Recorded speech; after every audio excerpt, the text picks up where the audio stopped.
Tiny tales, big feelings for little learners with big hearts. Writing, craft, and social emotional learning through picture books.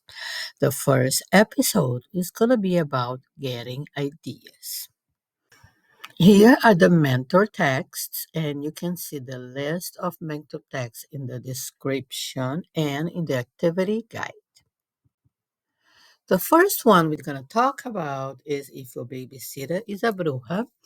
And we're going to talk about mining your memory. Try to remember events in your life, moments that were funny, sad, or important. Then you're going to change the story.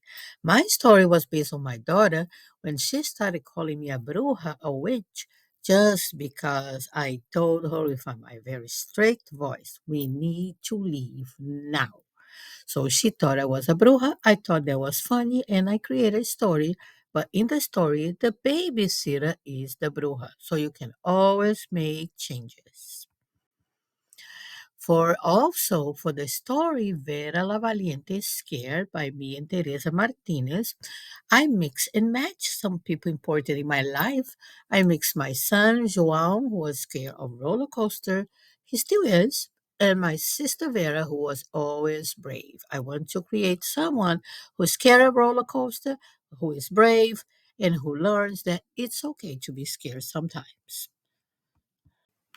This book by Sara Andrea Fajardo, Cracky Goes El Cascarón, is a very funny tradition during Easter that you can make some eggs and put some little pieces of papers or other stuff inside the eggs.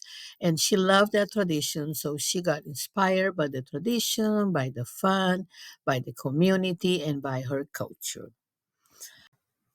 Miss Ciudad Sings by Cynthia Harmony and Teresa Martinez is inspired by a real earthquake that happened in Mexico City and the community, how the community reacted and how they tried to help each other.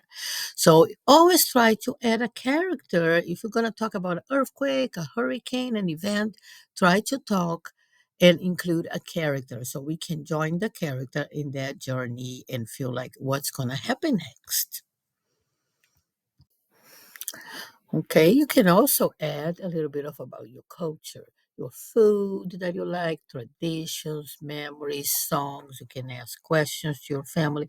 You can research more about your culture and add cultural facts to your story. For example, and if your babysitter is a bruja, I added one of my favorite songs that my husband used to sing to my son.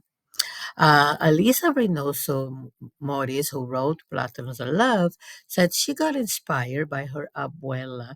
Her abuela was a very nice storyteller despite her second grade education. And her love for her abuela, the time they spent in the kitchen cooking and reading and listening to stories, that's what inspired her to write that story. So think about all the moments you have with your family or your culture or your traditions to get amazing ideas. So now let's talk about your feelings because when you mine your memories, you also mining, you remember all the feelings you had or your family had, your friends had. So how when you feel something, you react in a way, right? So for example, if your babysitter is a bruja, the girl is scared of the babysitter and her legs tremble and she runs away, she goes to the garden. And Vera la Valiente, she's very scared of the roller coaster. So her tears are falling down like a water ride and she's trembling and she look at her eyes so you can express how are they feeling, not by telling us but by showing with their reaction. Here are some sample pages of the activity kit. The activity kit will be linked in the description. And here are some of more of my books. And I'm always open for authors visit, or if you want to contact me, check my website annafiction.com. And for more videos like that, check my YouTube channel, Anna Teacher Writer, and my playlist, Tiny Tales.